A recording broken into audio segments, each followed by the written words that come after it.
Орли от Лацио. Сега Лудогорец се готви за своя нов полет. На хоризонта е Валенсия.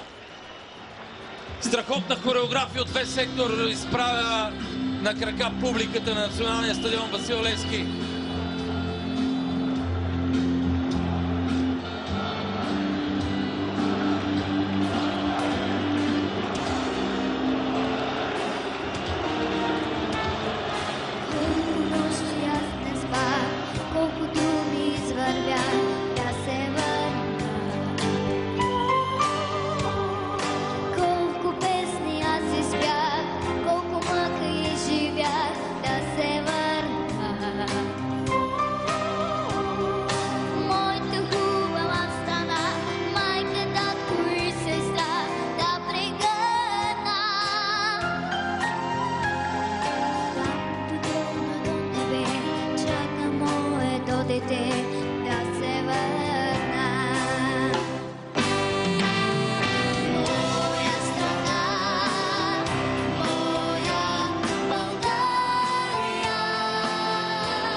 Моя страна, моя България в изпълнение на 9-годишната Крисия Тодорова, която е от Разград, и полетът на Орела, властелина